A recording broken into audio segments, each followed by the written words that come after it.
Alright gang, let's get started. D7 here with freetradingvideos.com.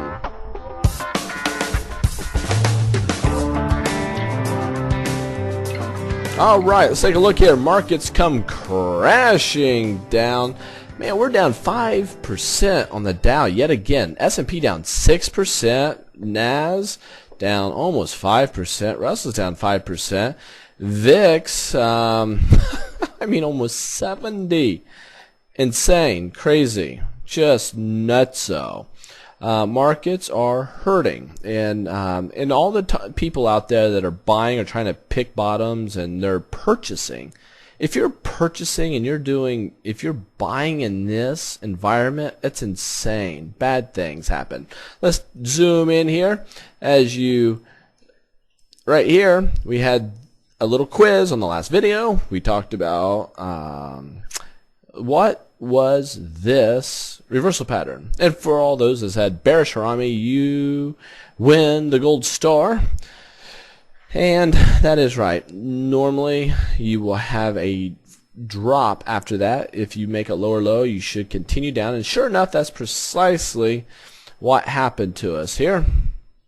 And anyway, what's interesting is we come crashing through this support and this resistance, and I thought that would act as support. You remember my last video, I said that we'd probably find support there. We did not. We go crashing through it. The last part of the day, we come rallying back. Well, what's interesting is a lot of people decided that we'll probably go bullish tomorrow. I mean, after all, every time we have a big drop, we get a pop. Big drop, we get a pop. Big drop, we get a pop. So it doesn't surprise me. We had a nice rally right there at the end of the day. Last 15 minutes or so. Now we do have support right here at 900. 900 right there, 900, 900. This is on the S&P, remember. And it'd be interesting to find out if we break lower than this 900 mark. Now we did close below 900. We closed at 896, almost 897. So very bearish that we broke down. If you were to scrunch this a little bit, we have a big leg down and this little pinching pattern. Some people call these symmetrical triangles, other people call them pennants. I call this a bearish pennant. A bearish pennant. This is in big time trouble now that we broke down. We still have support here as far as I'm concerned on the MACD, so it flies in the face of this very bearish pattern that we're starting to develop. So let's find out who wins here, this oscillator or the price action itself. Oh, and by the way, what's the difference of an oscillator versus an indicator? There's your quiz at the bottom. Click on comments and let me know the difference between an indicator and an oscillator. And as you notice, if you look at Matador screen, breakout screen, or my screen, we don't have a lot of indicators. And here's why. Indicators are kind of like training wheels on a bike. You'll use them, which will keep you from falling over and killing yourself when you need them. But price action, the chart itself, and volume is key. Price action and volume tells you just about everything you'd want to know or need to know in trading. Indicators and oscillators are based off of lagging information, such as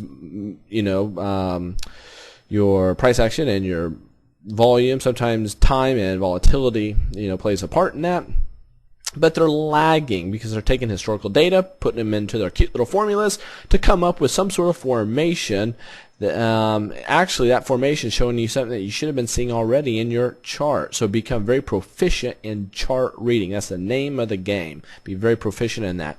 And I'll tell you, you cannot become proficient in chart reading if you are not spot on when it comes to trend lines. You've been watching my videos for some time now.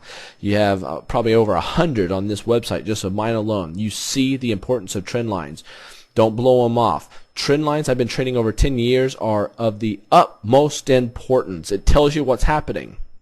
That's what told me not to. I did pick up a couple longs when we get this double bottom type formation, but they're long term. They're fundamentally screaming sound. They are solid companies that when the market's ready to rock and roll, those will be the first out of the gates.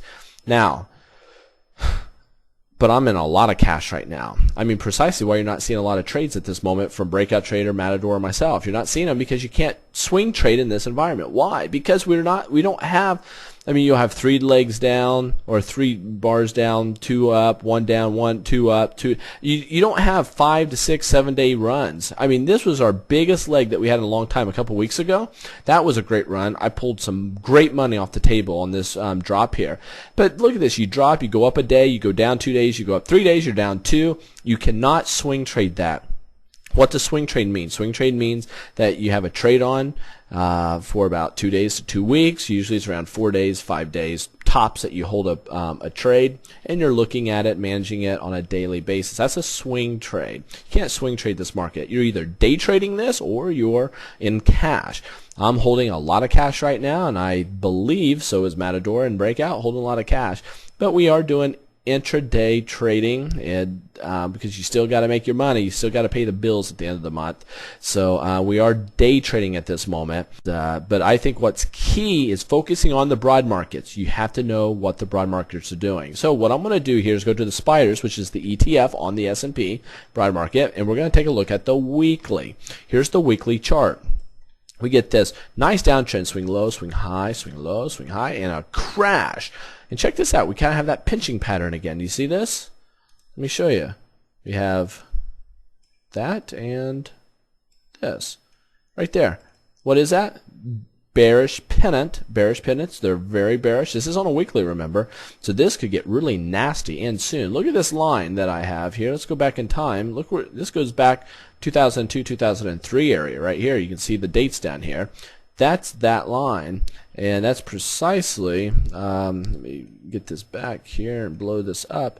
That's where we ended up a couple weeks ago. We did a touch and bounce, and I think that will act as support, but woe to us if we break down below the, this 800 mark on the, let me get rid of a couple of these lines. Here's the monthly. We come dropping down, boom, we did a touch and bounce, and right here it's at 800 mark, or 8,000 on the Dow. I'm telling you, if we go below that mark right there, the markets are in serious trouble. I mean, if you're to go, I mean, look, the next area is down here at 50.